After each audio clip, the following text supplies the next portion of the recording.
La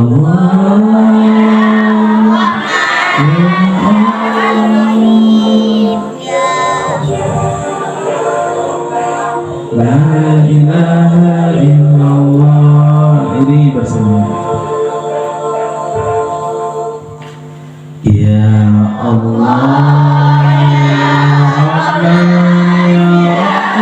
ya Malik, ya Qudus, ya Salam, ya Mu'min, ya Muhaimin, ya Aziz, ya Jabbar, ya Mutakabbir, ya Khaliq, ya Bari, ya Musawwir, ya Ghaffar, ya Qahhar, ya Razak, ya Fatah, ya Alim, ya Habib, ya Basit, ya Hafiz, ya Rafi', ya Mu'iz, ya Muzir, ya Sami', ya Basir, ya Hakam, ya Adil, ya Latif, ya Khabir, ya Halim, ya Azim, ya Ghafur, ya Syakur, ya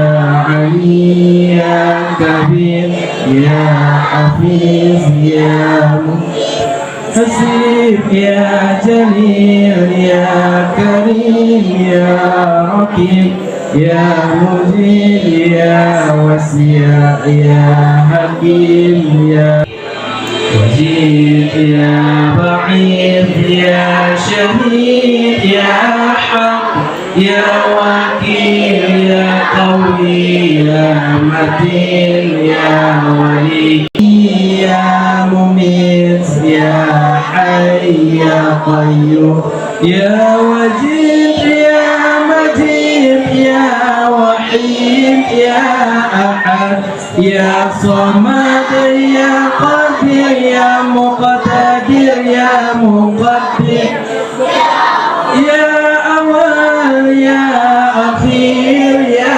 Zahir, ya Batin, ya Wali, ya Muta'alli, ya Bab, ya Tawwab, ya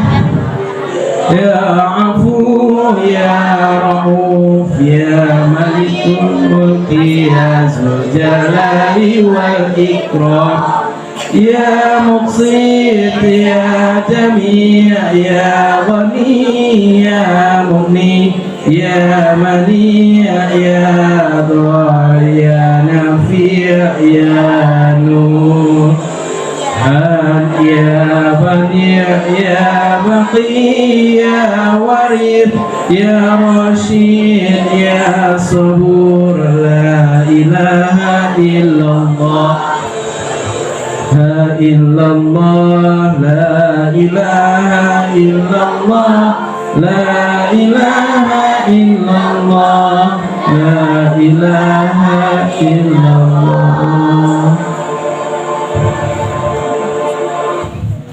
Selesai.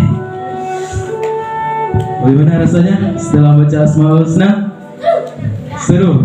Nah, sebenarnya Asmaul Husna tadi itu sebenarnya populernya udah jauh. Cuma kebelakangan ini populernya semakin sedikit. Nah, jadinya makanya lirik-liriknya itu agak susah. Ya, irama-iramanya itu agak susah. Baik, adik-adik yang dirahmati oleh Allah SWT. Isra dan Mi'raj Nabi besar Muhammad sallallahu alaihi wasallam. Di sini sudah disampaikan oleh kawannya tadi pidato di depan. Bagaimana sejarah Isra Mi'raj itu, bagaimana Rasulullah SAW itu Isra dan Mi'raj. Sekarang Ustaz tanya, kapan Rasulullah itu Isra Mi'raj? Nah, siapa yang tahu? Kapan Rasulullah itu Isra Mi'raj? Siapa yang tahu? Ya, Rasulullah SAW itu Isra Mi'raj itu pada tahun 27 Rajab tahun 621 Masehi, yaitu pada tahun setelah ke-11 kerasulan beliau. Ya, pada saat itu beliau mengalami duka, sehingga tahun itu disebut dengan tahun duka amat sangat mendalam. Mengapa beliau tahun duka? Beliau sedih karena beliau ditinggalkan oleh dua orang pahlawan beliau. Siapa pahlawan beliau? Yang pertama istri beliau, siapa nama istri beliau? Nah, Khadijah. Yang kedua paman beliau, siapa nama paman beliau? Abu Talib. Meninggallah dua orang ini sehingga Rasulullah mengalami sedih. Akhirnya apa? Allah tidak tega melihat kekasihnya sedih. Akhirnya apa? Allah perjalankanlah Rasulullah Isra dan Mi'raj ini ya pada tanggal 27 Rajab tahun 621 Masehi, yang mana itu hanya terjadi satu malam. Mengendarai apa Rasulullah Isra Mi'raj?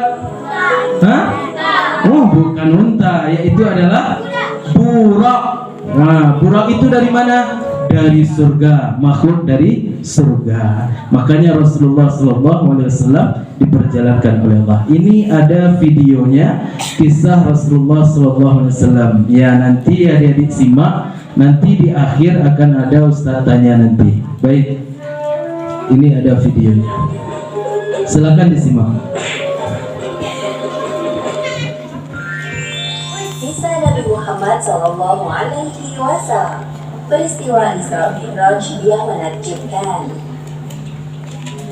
Peristiwa Isra Mi'raj disebutkan dalam Al-Quran, surat Al-Isra ayat 1, surat An-Najm ayat 13 hingga 17, juga di beberapa hadis. Arti kata Isra adalah perjalanan Nabi Muhammad SAW dari Masjidil Haram ke Masjidil Aqsa. Sedangkan arti dari Mi'raj yaitu kelanjutan dari perjalanan Nabi untuk naik ke Sidratul Muntaha, langit yang tertinggi. Tatkala Nabi Muhammad SAW sedang berada di suatu tempat bernama Al-Hijr, beliau didatangi oleh malaikat Jibril. Jibril hendak mengajak Nabi ke sumur Zam-Zam yang terletak tidak jauh dari Ka'bah. Di tempat inilah Jibril membelah dada Nabi Muhammad untuk kedua kalinya. Dahulu ketika beliau masih berusia 4 tahun, Jibril pernah melakukan hal yang sama. Wahai Nabi, tenangkan dirimu dan berbaringlah. Aku akan mensucikan hati dan jiwamu. Pembelahan dada Nabi kali ini dilakukan sebagai persiapan untuk bertemu dengan Allah Subhanahu wa Ta'ala. Segala prasangka buruk yang tersimpan dalam hati beliau, meskipun hanya secuil, harus dibersihkan terlebih dahulu. Ketika dirasa telah cukup, Jibril mengembalikan keadaan seperti semula, seolah-olah tidak terjadi apa-apa. Ketika Nabi membuka mata, beliau melihat ada seekor hewan menyerupai kuda, lengkap dengan pelana dan tali kekangnya. Hewan bernama buruk tersebut terakhir ditunggangi Nabi Isa sekitar 500 tahun yang lalu. Kecepatan buruk sejauh kedua mata memandang. Wahai buruk, sebaik-baik orang yang menunggangimu adalah Muhammad. Engkau sungguh beruntung kali ini. Nabi Muhammad duduk di punggung buruk, melewati Masjidil Haram menuju Masjidil Aqsa di Palestina. Jibril mengajak Nabi untuk sejenak melupakan kota Mekah yang penuh masalah. Perjalanan pada malam hari inilah yang disebut peristiwa Isra. Sebagaimana yang disebutkan dalam Al-Quran, surat Al-Isra ayat 1. Maha suci Allah yang telah memperjalankan hambanya pada suatu malam dari Masjidil Haram ke Masjidil Aqsa, yang telah kami berkahi sekelilingnya agar kami perlihatkan kepadanya sebagian tanda-tanda kebesaran kami. Sesungguhnya Dia Maha mendengar lagi Maha mengetahui. Buruk melesat dengan kecepatan tinggi. Sesampainya di Masjidil Aqsa, Nabi menempatkan buruk di sebuah besi dan berjalan memasuki masjid. Lalu beliau sholat 2 rakaat. Selepas sholat, malaikat Jibril membawa 2 buah minuman ke hadapan Nabi Muhammad. Gelas pertama berisi khamr dan satunya berisi susu. Wahai Muhammad, pilihlah salah satu di antara 2 minuman ini. Ternyata Nabi Muhammad mengambil gelas yang berisi susu. Wahai Muhammad, engkau telah memilih sesuai fitrah. Setelah itu, malaikat Jibril mengajak Nabi Muhammad naik ke langit. Inilah yang disebut peristiwa Mi'raj. Hanya sekejap, Jibril dan Nabi Muhammad telah tiba di depan pintu langit pertama, atau disebut juga langit dunia. Wahai penjaga pintu langit, bukalah pintunya. Siapakah engkau? Aku Jibril. Siapa yang bersamamu? Muhammad. Apakah dia telah diutus kemari? Ya, Muhammad telah diutus. Malaikat penjaga pintu langit segera membukakan pintu dan menyapa Nabi Muhammad. Selamat datang di langit dunia, wahai Muhammad. Sungguh orang terbaik telah datang. Jibril dan Nabi Muhammad memasuki langit yang pertama. Mereka berjalan melewati seorang laki-laki dengan ruh-ruh manusia di samping kanan kirinya. Ketika melihat ke arah kanan, laki-laki itu tertawa. Sedangkan ketika laki-laki itu melihat ke arah kiri, beliau tampak sedih. Siapakah laki-laki itu, wahai Jibril? Dia adalah Adam, manusia sekaligus nabi pertama di bumi. Ucapkan salam kepadanya. Nabi Adam yang mengetahui kedatangan Nabi Muhammad langsung mengenali beliau dan menyapa dengan hangat. Assalamualaikum warahmatullahi wabarakatuh. Waalaikumsalam warahmatullahi wabarakatuh. Selamat datang, wahai putraku yang soleh. Malaikat Jibril menjelaskan penampakan para ruh di sekitar Nabi Adam kepada Nabi Muhammad. Para ruh sebelah kanan beliau adalah ruh para syuhada, sedangkan ruh yang berada di sebelah kiri beliau adalah ruh orang-orang yang sengsara. Selain itu, Nabi Muhammad juga diperlihatkan azab bagi orang yang gemar memakan harta anak yatim. Selanjutnya, Jibril mengajak Nabi Muhammad untuk naik ke langit kedua. Jibril kembali meminta izin kepada malaikat penjaga pintu langit. Terjadi percakapan yang sama seperti sebelumnya. Sungguh tamu terbaik telah datang. Di langit kedua ini, Nabi Muhammad bertemu dengan Nabi Yahya dan Nabi Isa. Jibril mengingatkan Nabi Muhammad untuk menyapa keduanya. Assalamualaikum warahmatullahi wabarakatuh. Waalaikumsalam warahmatullahi wabarakatuh. Selamat datang wahai Nabi Muhammad yang saleh. Semoga kebaikan selalu tercurahkan kepadamu. Kemudian Jibril mengajak Nabi Muhammad untuk naik ke langit ketiga. Di sana mereka bertemu dengan laki-laki yang sangat indah parasnya. Wahai Muhammad, inilah Nabi Yusuf. Sapalah beliau. Assalamualaikum wahai Nabi Yusuf. Aku Muhammad. Waalaikumsalam. Ya, aku telah mengenalmu, wahai Nabi Muhammad. Semoga engkau selalu diliputi kebahagiaan. Lalu mereka naik ke langit keempat dan bertemu dengan Nabi Idris. Ternyata Nabi Idris telah mendengar tentang Nabi Muhammad dan mendoakan kebaikan untuk beliau. Selamat datang, wahai saudaraku yang soleh, Nabi yang salih. Semoga engkau selalu dilimpahkan kesehatan untuk berdakwah kepada umatmu. Selanjutnya, Jibril dan Nabi Muhammad melanjutkan perjalanan menuju langit kelima. Di sana Nabi Muhammad melihat Nabi Harun dan menyapanya. Nabi Harun menyambut beliau dan mengakui kenabian Muhammad.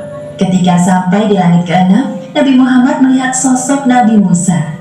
Nabi Musa membalas salam dan mengakui kenabian beliau.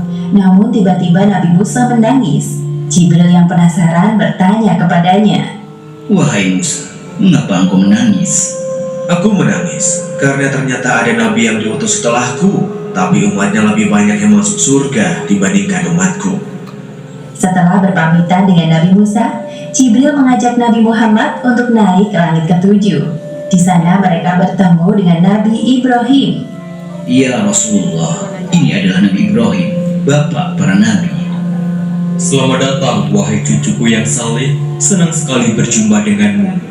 Wahai Muhammad, sampaikan kepada umatmu salam dariku. Katakan kepada mereka bahwa surga itu nyata.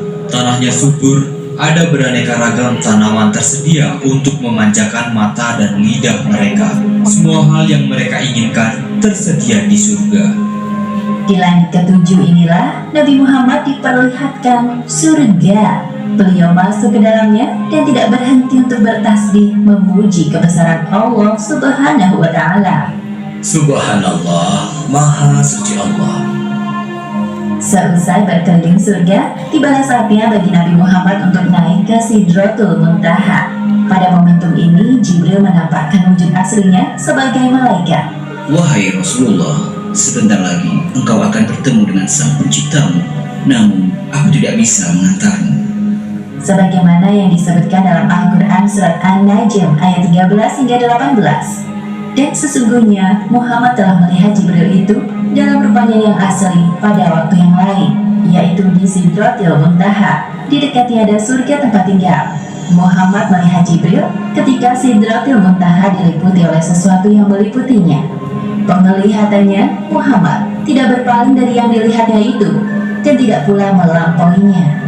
Sesungguhnya dia telah melihat sebagian tanda-tanda kekuasaan Tuhannya yang paling besar.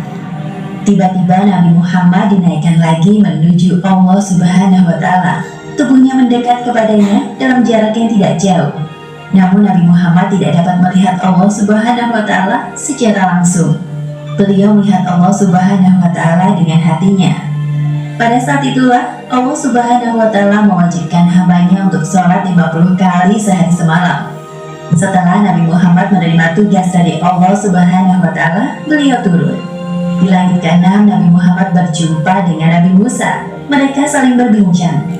Wahai Nabi Muhammad, apa yang Allah perintahkan kepadamu? Sesungguhnya Allah Subhanahu wa Ta'ala mewajibkan kepada umatku untuk sholat 50 kali sholat sehari. Baik, itulah cerita singkat dari Isra dan Mi'raj. Baik, ini ada dalil Isra dan Mi'raj. Setelah Rasulullah itu di-Isra Mi'rajkan oleh Allah, maka Rasulullah itu menerima, yaitu adalah wahyu. Apa dalilnya? Ini dalilnya di dalam surat Isra. Apa kata Allah? Auzubillahi minasyaitonirrajim. Bismillahirrahmanirrahim.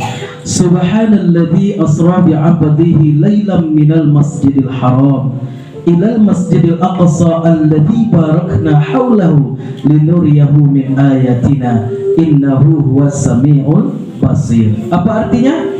Maha suci Allah yang telah memperjalankan hambanya pada suatu malam dari Masjidil Haram ke Masjidil Aqsa yang telah kami berkahi sekelilingnya, agar kami perlihatkan kepadanya apa itu? Linuriyahu min ayatina, sebagian dari tanda-tanda kebesaran kami.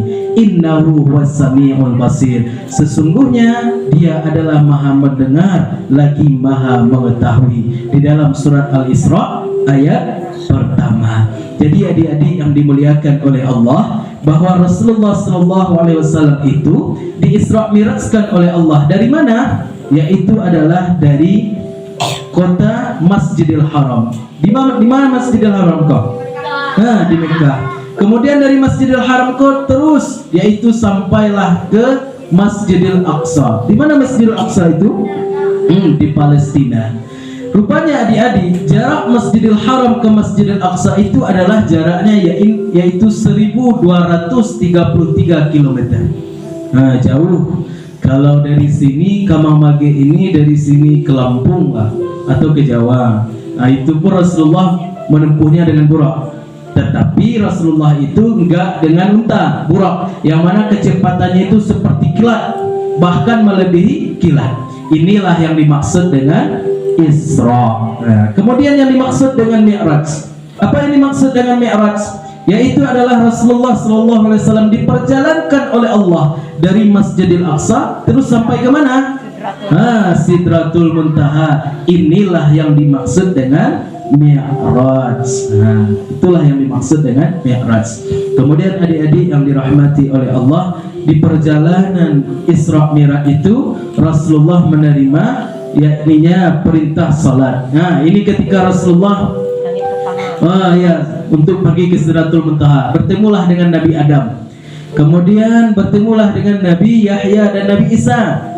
Ya, kemudian bertemulah dengan Nabi Yusuf, Nabi Idris.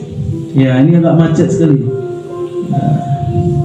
Ya, Nabi Idris, Nabi Harun, Nabi Musa dan Nabi Ibrahim. Baru Rasulullah bertemu dengan Allah Sidratul Muntaha. Baik adik-adik yang dirahmati oleh Allah, setelah Rasulullah sampai di langit pertama itu para nabi menyambut beliau. Apa yang diucapkan oleh nabi ini? Yang diucapkan oleh nabi salawat, yaitu adalah at-tahiyatul mubarakatus salawatut thayyibatul lillah. Segala penghormatan yang penuh berkah, segenap salawat yang penuh kesucian, semuanya adalah milik Allah. Lalu dibalaslah oleh Rasulullah. Apa dibalas Rasulullah? Assalamu alayka ayyuhan nabi wa rahmatullahi wa barakatuh. Salam padamu wahai para nabi berserta rahmat dan berkah Allah. Lalu apa kata Nabi? Assalamu alayna wa ala ibadillahi salihin. Salam bagi kami dan bagi hamba-hamba Allah yang saleh.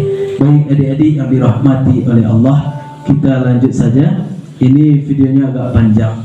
Di perjalanan Isra Mi'raj itu Rasulullah menerima perintah apa? Ya, salat. Yang mana salat itu Allah berikan sebanyak 50 kali. Tetapi Rasulullah turun ke bawah, berjumpalah dengan Nabi Musa, berbincang-bincanglah dengan Nabi Musa. Apa kata Nabi Musa? Wahai Rasulullah, apa yang engkau terima dari Allah? Apa kata Rasulullah? Aku menerima salat yang mana diperintahkan kepadaku dan kepada umatku 50 kali sehari semalam. Lalu apa kata Nabi Musa? Wahai Rasulullah, mintalah diskon kepada Allah, mintalah kurang kepada Allah, karena aku yakin umatmu tidak akan sanggup. Akhirnya apa? Rasulullah pergilah ke atas.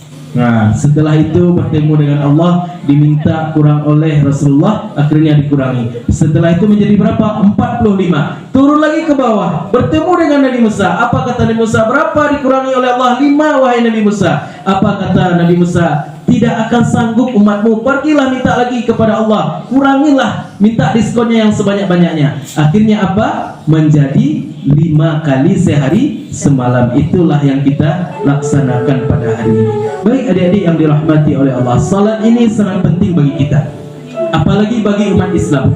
Kunci dari salat itu, kunci dari ciri-ciri umat Islam itu adalah salat. Bagaimana salatnya? Salat itu menjadi karakteristik, menjadi ciri-ciri umat Islam. Artinya maka kita itu wajib melaksanakan salat. Sampai-sampai Rasulullah mengatakan begini. Apa kata Rasulullah? As-salatu imaduddin. Salat itu adalah tiang agama. Man aqamaha faqad aqamaddin. Barang siapa yang mengerjakannya, maka ia telah menegakkan agamanya. Wa man hadamaha. Dan barang siapa yang tidak mengerjakannya, faqad fahadamaddin, maka ia berarti telah merobohkan agamanya. Nah, sekarang Ustaz tanya, dalam sebulan ini siapa yang salatnya penuh, tidak ada bolong-bolong? Tidak ada bolong-bolong. Dalam sebulan ini siapa yang salatnya penuh, tidak ada bohong-bohong sama sekali? Bolong-bolong nggak ada? Jujur ya, jujur. 1, 2, oke. Turunkan tangannya. Dalam 2 minggu ini salatnya tidak ada yang bolong-bolong. 2 minggu. Ya, 2 minggu ini. Dalam 1 minggu ini tidak ada salatnya yang bolong-bolong. Ya, tidak ada. Turunkan. Yang subuh tadi yang tidak salat siapa? Tunjuk tangan yang tidak salat subuh. Yang tidak salat subuh tadi, yang tidak salat. Aduh, banyak. Berarti nggak salat subuh tadi. Turunkan tangannya, turunkan tangannya. Nanti salat lagi. Pulang dari sini atau kita salat berjamaah zuhur di sini, kerjakan. Bagi laki-laki salatnya kalau maghrib, isya, subuh salatnya di masjid. Nggak boleh di rumah, tapi tidak bisa berjalan. Ya, dia alas tangannya dengan menggunakan sendal supaya tangannya itu tidak kotor. Ya, tidak kotor. Ya, pergilah kakek ini ke masjid. Ya, hatinya selalu terpaut ke masjid. Ketika pergi ke masjid itu adik-adik, di setiap jalan menuju dari rumahnya ke masjid itu dia alas, ya, menggunakan mungkin karton atau apalah dia gunakan itu supaya apa? Bajunya tidak kotor. Ini dia alas itu hingga tiba di masjid. Begitulah kakek itu. Karena di hatinya itu dia terpaut, walaupun keterbatasannya itu ada, tetapi bagaimana dia tidak pernah berhenti-henti ingin pergi ke masjid. Setiap terdengar suara azan dia pergi ke masjid. Kalau seandainya dia sakit, baru dia tidak pergi ke masjid, baru dia salatnya di rumah. Nah, ini ada lagi seorang pemuda. Ya, abang ini umurnya sekitar 15 tahunan lah. Ya, 15 tahunan. Ya, abang ini salatnya ini keterbatasannya luar biasa, masya Allah. Dia tidak memiliki paha, tidak memiliki kaki, hanya setengah badan, Tetapi apa yang terjadi baginya? Dia selalu taat dalam mengerjakan salat. Ya, ketika ada waktu azan masuk, ketika waktu salat itu sudah masuk, dia mengerjakan salat, tidak ada berhenti-hentinya. Makanya ini ada tulisan di bawahnya, keterbatasan tidak menghentikan mereka untuk beribadah kepada Allah. Ini ada tulisan warna merah. Bagaimana dengan kita?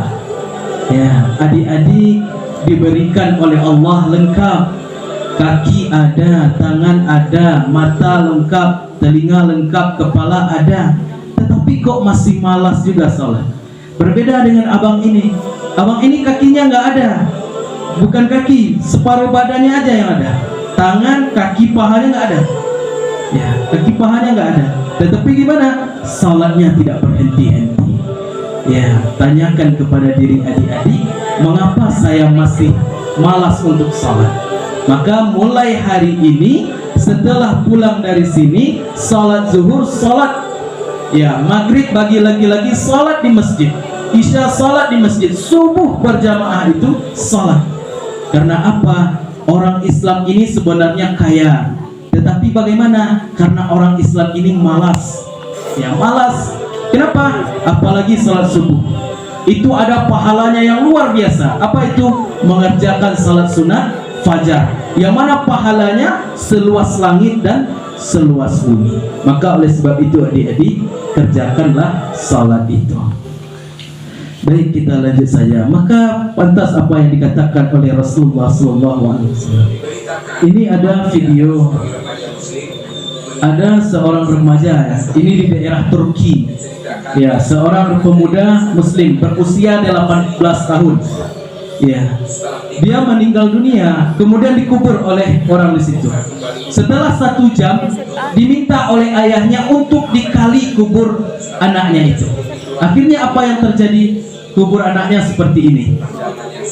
Ya, kubur anaknya seperti ini. Melihat yang demikian, ditanyakanlah oleh orang-orang di sekitar situ, mengapa anakmu bisa seperti ini? Lalu apa kata ayahnya itu? Wahai saudara-saudaraku, anakku semasa usianya ada 2 hal yang dia larang. Apa itu? Yang pertama, durhaka kepada kedua orang tuanya. Yang kedua, dia tidak pernah mengerjakan salat. Akhirnya apa? Dia menjadi seperti ini. Yang mana dikubur hanya 1 jam dalam keadaan bersih, tetapi setelah dikubur 1 jam dikeluarkan menjadi seperti ini. Bayangkan adik-adik, ya hanya 1 jam dikubur, ternyata azab bisa seperti ini. Akibatnya apa? Akibatnya karena melalaikan salat, meninggalkan salat dan durhaka kepada kedua orang tuanya. Nah, maka adik-adik yang dirahmati oleh Allah, sesuai dengan apa yang dikatakan oleh Rasulullah, memang betul, as-salatu imaduddin, man aqamaha faqad aqamaddin, wa man hadamaha faqad hadamaddin. Barang siapa yang mengerjakan salat, berarti ia telah mendirikan agamanya. Barang siapa yang tidak mengerjakan salat, berarti ia telah meruntuhkan agamanya. Baik adik-adik yang dirahmati oleh Allah Subhanahu wa taala. Kita lanjut. Ini ada video, ya. Tolong disimaki. Ya, tolong disimaki.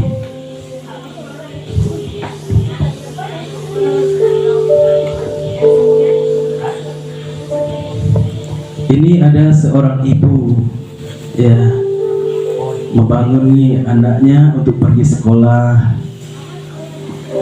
menyiapkan segala bentuk seperti peralatan sekolah. Ya.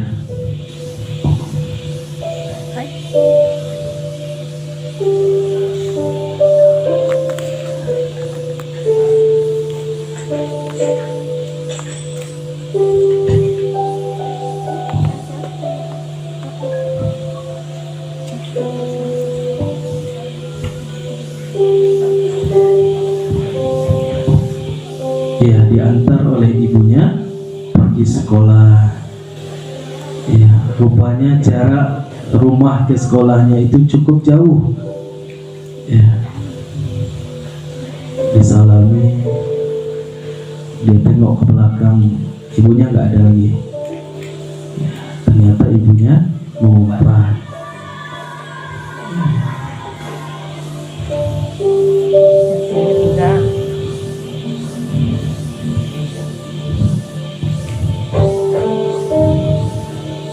Ternyata ada yang tinggal, yaitu pensil anaknya. Ya, ibunya berusaha terus. Ya, pas hari itu mungkin ada ujian di sekolah anaknya.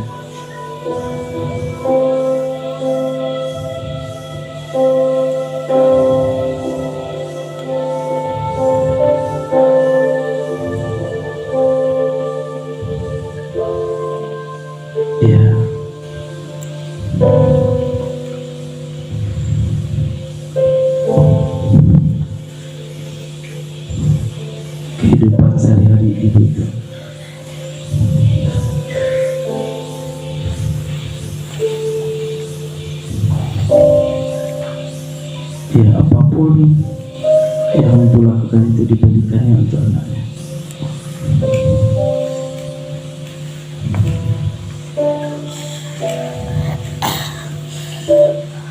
Ya, siapa yang pernah mengalami hal seperti itu? Hah? Siapa yang pernah mengalami hal seperti itu? Ya, seorang ibu yang luar biasa terhadap anaknya, luar biasa terhadap anaknya. Pagi-pagi dibanguni oleh ibunya, ya dibanguni oleh ibunya, dimasakin, ya diberesinlah untuk peralatan sekolahnya, diantar pergi sekolah, diantar pergi sekolah. Sampai di sekolah rupanya ada yang tinggal pensil anaknya, lalu diantar pula lah balik ke sekolah. Adik-adik yang dirahmati oleh Allah Subhanahu wa Ta'ala, kita yang lahir di dunia ini itu merupakan semuanya, yaitu tak lepas dari orang tua. Ya adik-adik, oke, siap adik-adik, siap untuk berbakti kepada kedua orang tuanya? Siap? Siap. Maka oleh sebab itu adalah lakukanlah segala sesuatu itu karena orang tua. Karena adik-adik yang dirahmati oleh Allah, dulu ya ada suatu kisah, ini kisahnya nyata.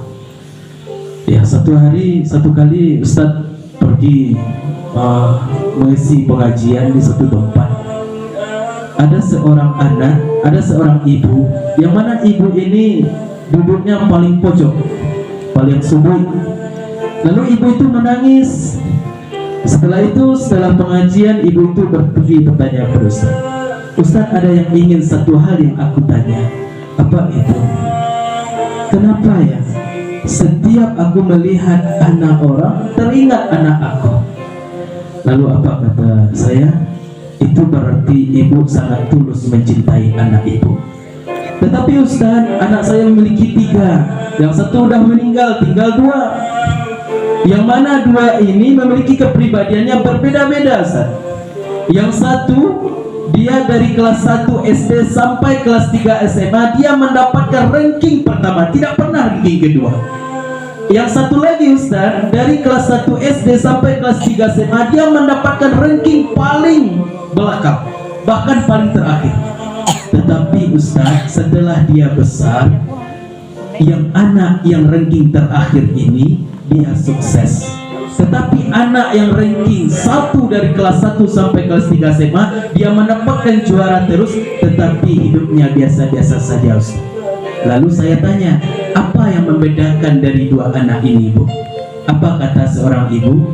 Yang anak yang pertama, Ustaz, yang pintar itu, dia hanya sibuk mengurus kesekolahannya, ke belajar. Tetapi anak yang ranking terakhir ini, dia sibuk mengurus saya, Ustaz.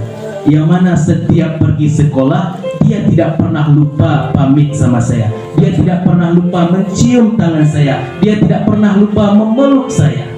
Tetapi anak yang pintar ini hanya sekedar, Ustaz, hanya sekedar mencium, tetapi itu dia pergi lagi. Nah, setelah itu saya tanya, berarti ibu, sukses anak ibu yang malas ini itu disebabkan karena berbakti kepada ibu. Jadi adik-adik yang dirahmati oleh Allah, kunci kesuksesan itu bukan pada diri kita, melainkan adalah terhadap kedua orang tua kita. Baik adik-adik yang dirahmati oleh Allah, sekarang Ustaz minta duduknya itu agak nyaman, ya, tidak ada yang tersinggung sama kawannya yang lain. Ya, Ustaz minta duduknya itu berjarak, tidak ada yang tersinggung, bersaf, rapikan duduknya. Ya, buat tempat duduknya tenang, senyaman mungkin, buat tempat duduknya senyaman mungkin.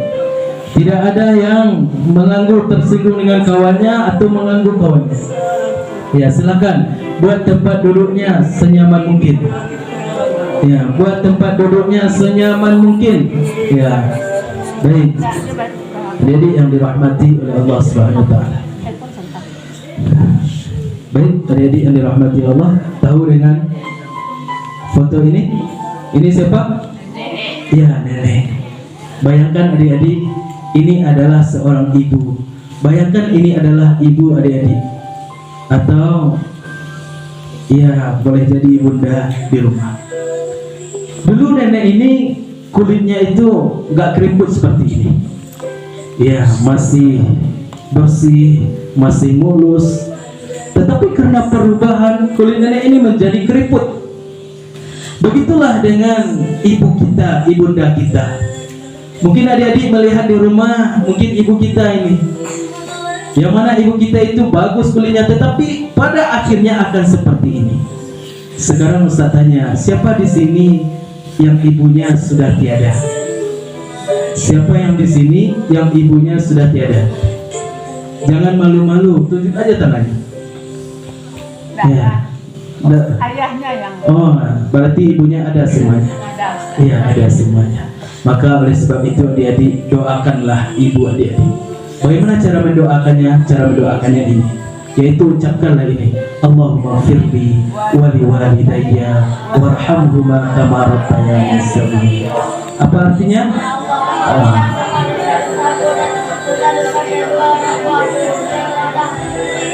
Seperti mereka.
Minta ampun kepada Allah Subhanahu wa Ta'ala.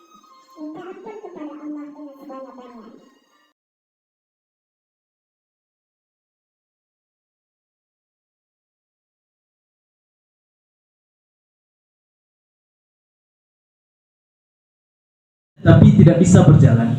Ya, dia alas tangannya dengan menggunakan sendal supaya tangannya itu tidak kotor, ya, tidak kotor. Ya, pergilah kakek ini ke masjid. Ya, hatinya selalu terpaut ke masjid. Ketika pergi ke masjid itu adik-adik, di setiap jalan menuju dari rumahnya ke masjid itu dia alas, ya, menggunakan mungkin karton atau apalah dia gunakan itu supaya apa, bajunya tidak kotor. Ini dia alas itu hingga tiba di masjid. Begitulah kakek itu, karena di hatinya itu dia terpaut, walaupun keterbatasannya itu ada, tetapi bagaimana dia tidak pernah berhenti-henti ingin pergi ke masjid. Setiap terdengar suara azan dia pergi ke masjid. Kalau seandainya dia sakit, baru dia tidak pergi ke masjid, baru dia salatnya di rumah. Nah, ini ada lagi seorang pemuda. Ya, abang ini umurnya sekitar 15 tahunan lah. Ya, 15 tahunan. Ya, abang ini salatnya ini keterbatasannya luar biasa, Masya Allah. Dia tidak memiliki paha, tidak memiliki kaki, hanya setengah badan, hanya setengah badan. Tetapi apa yang terjadi baginya? Dia selalu taat dalam mengerjakan salat. Ya, ketika ada waktu azan masuk, ketika waktu salat itu sudah masuk, dia mengerjakan salat, tidak ada berhenti-hentinya. Makanya ini ada tulisan di bawahnya, keterbatasan tidak menghentikan mereka untuk beribadah kepada Allah. Ini ada tulisan warna merah. Bagaimana dengan kita? Ya, adik-adik diberikan oleh Allah lengkap. Kaki ada, tangan ada, mata lengkap, telinga lengkap, kepala ada. Tetapi kok masih malas juga sholat. Berbeda dengan abang ini. Abang ini kakinya nggak ada, bukan kaki, separuh badannya aja yang ada. Tangan, kaki, pahanya nggak ada. Ya, kaki pahanya nggak ada. Tetapi gimana? Salatnya tidak berhenti-henti. Ya, tanyakan kepada diri adik-adik, mengapa saya masih malas untuk salat? Maka mulai hari ini, setelah pulang dari sini, salat zuhur, salat ya maghrib bagi lagi-lagi salat di masjid, isya salat di masjid, subuh berjamaah itu salat. Karena apa? Orang Islam ini sebenarnya kaya, tetapi bagaimana? Karena orang Islam ini malas. Ya, malas. Kenapa? Apalagi salat subuh. Itu ada pahalanya yang luar biasa. Apa itu? Mengerjakan salat sunat fajar, yang mana pahalanya seluas langit dan seluas bumi. Maka oleh sebab itu adik-adik, kerjakanlah salat itu. Baik, kita lanjut saja. Maka pantas apa yang dikatakan oleh Rasulullah SAW. Ini ada video, ada seorang remaja, ini di daerah Turki. Ya, seorang pemuda Muslim berusia 18 tahun. Ya, dia meninggal dunia, kemudian dikubur oleh orang di situ. Setelah 1 jam, diminta oleh ayahnya untuk dikali kubur anaknya itu. Akhirnya apa yang terjadi? Kubur anaknya seperti ini. Ya, kubur anaknya seperti ini. Melihat yang demikian, ditanyakanlah oleh orang-orang di sekitar situ, mengapa anakmu bisa seperti ini? Lalu apa kata ayahnya itu? Wahai saudara-saudaraku, anakku semasa usianya ada 2 hal yang dia larang. Apa itu? Yang pertama, durhaka kepada kedua orang tuanya. Yang kedua, dia tidak pernah mengerjakan salat. Akhirnya apa? Dia menjadi seperti ini, yang mana dikubur hanya 1 jam dalam keadaan bersih, tetapi setelah dikubur 1 jam dikeluarkan menjadi seperti ini. Bayangkan adik-adik, ya, hanya 1 jam dikubur, ternyata azab bisa seperti ini. Akibatnya apa? Akibatnya karena melalaikan salat, meninggalkan salat dan durhaka kepada kedua orang tuanya. Nah, maka adik-adik yang dirahmati oleh Allah, sesuai dengan apa yang dikatakan oleh Rasulullah, memang betul, as-salatu imaduddin, man aqamaha faqad aqamaddin, wa man hadamaha faqad hadamaddin. Barang siapa yang mengerjakan salat, berarti ia telah mendirikan agamanya. Barang siapa yang tidak mengerjakan salat, berarti ia telah meruntuhkan agamanya. Baik adik-adik yang dirahmati oleh Allah Subhanahu wa taala. Kita lanjut. Ini ada video, ya, tolong disimaki. Ya, tolong disimaki.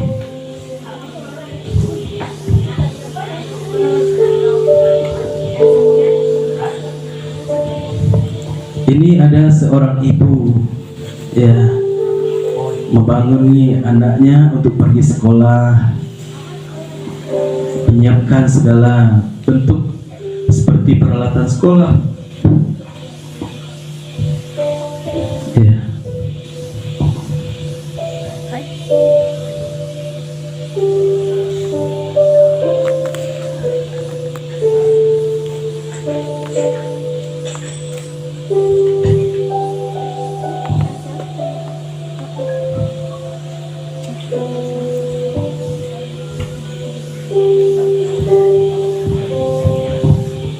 Ya, diantar oleh ibunya pergi sekolah.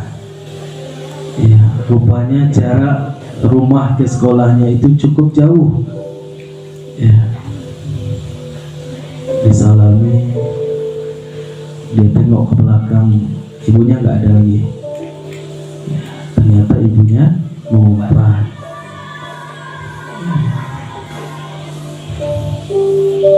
Sudah.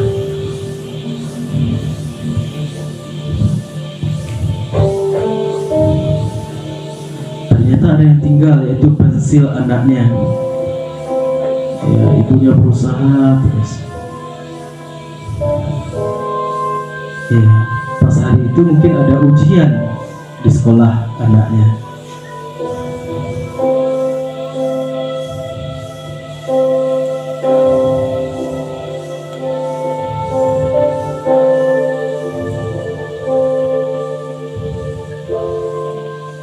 Ya.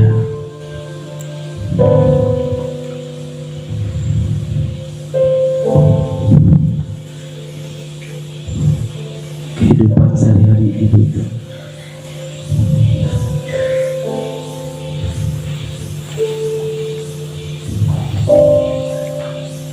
Ya, apapun yang ibu lakukan itu diberikannya untuk anaknya.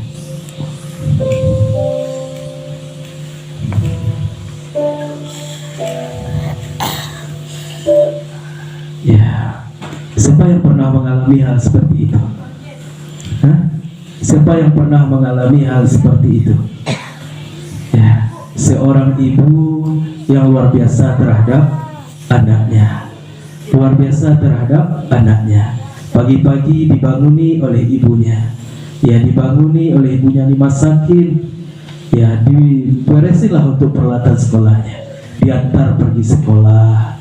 Diantar pergi sekolah, sampai di sekolah rupanya ada yang tinggal, pensil anaknya. Lalu diantar pula lah balik ke sekolah.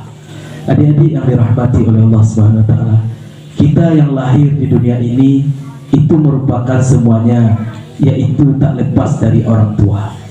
Ya adik-adik. Oke. Siap adik-adik? Siap untuk berbakti kepada kedua orang tuanya? Siap? Siap.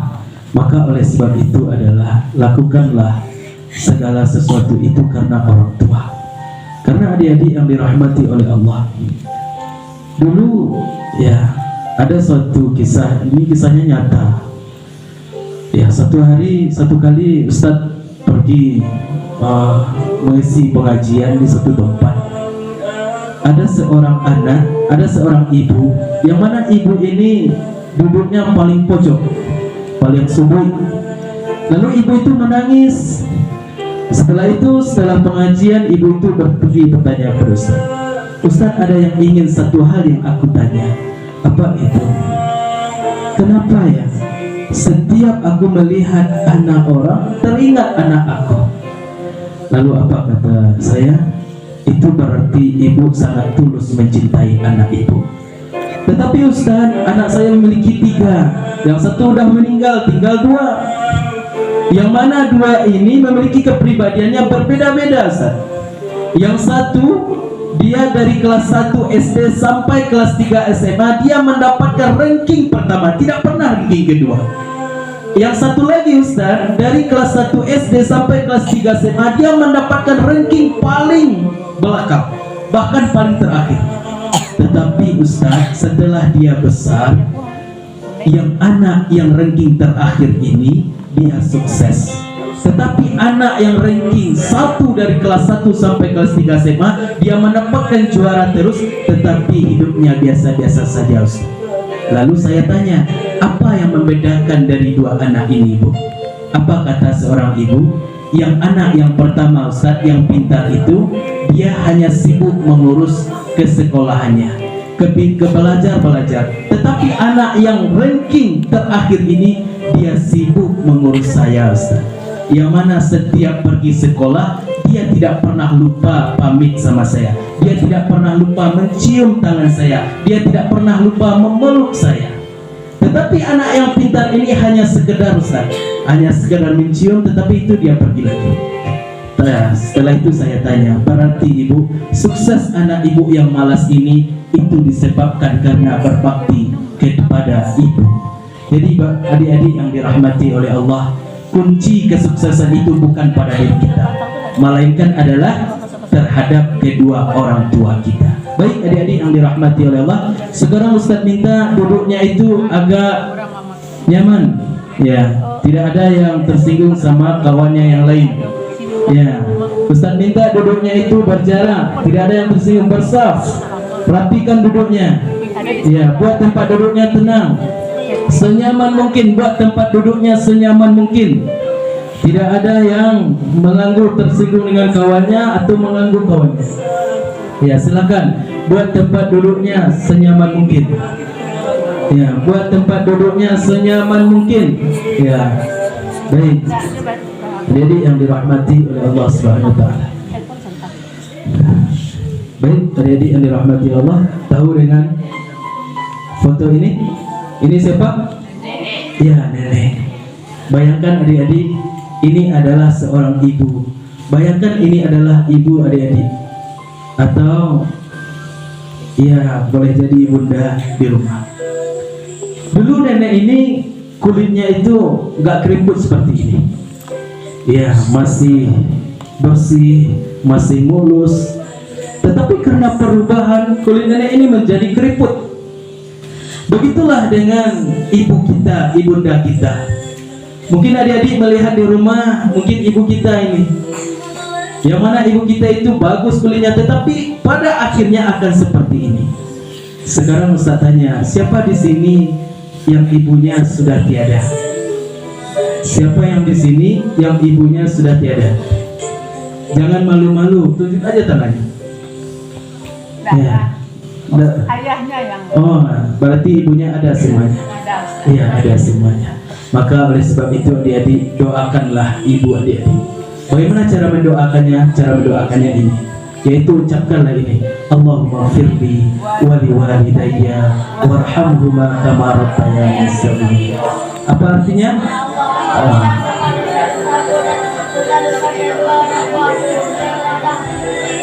Seperti mereka belas kasih kepada diriku di waktu aku kecil. Nah, di waktu aku kecil. Perjuangan orang tua kepada kita luar biasa. Begitu juga dengan ini siapa? Ayah. Ini kakek. Ya, kakek. Ya, bisa kita bayangkan ini ayah kita. Ya, di sini siapa yang ayahnya yang sudah tiada?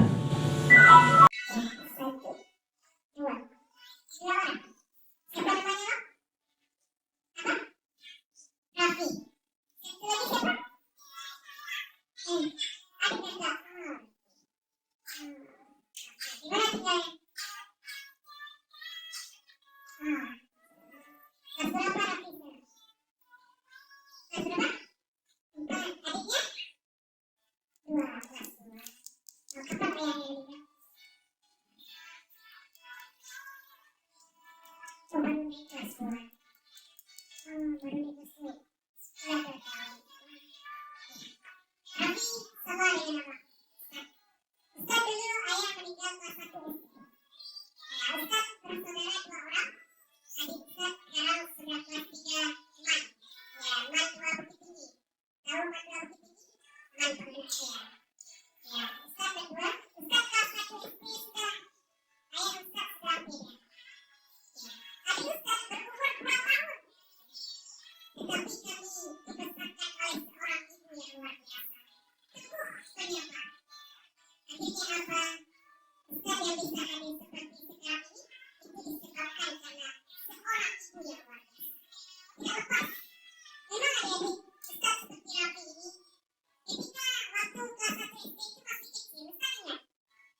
Buat tempat duduknya senyaman mungkin. Ya, kita tutup acara kita ini dengan berdoa kepada Allah. Ya, silakan adik-adik dalam hitungan 3 tundukkan kepalanya. Ya, Ustaz hitung 1, 2, 3. Tundukkan kepalanya. Tidak ada yang berisik, tidak ada yang mengganggu kawannya. Tundukkan kepalanya. Mulakan dari istighfar yang paling dalam adik-adik. Astaghfirullahaladzim wa atubu ilaih. Astaghfirullahaladzim wa atubu ilaih. Astaghfirullahaladzim wa atubu ilaih. Minta ampun kepada Allah Subhanahu wa ta'ala.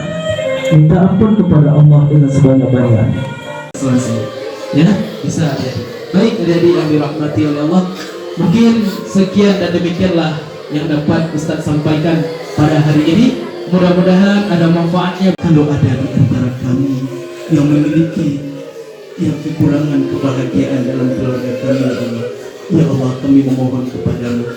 Kalau ada di antara kami yang memiliki yang kekurangan kebahagiaan dalam keluarga kami, ya Allah, ya Allah, kami memohon kepadamu. Tancapkanlah kebahagiaan itu di dalam keluarga kami, ya Allah.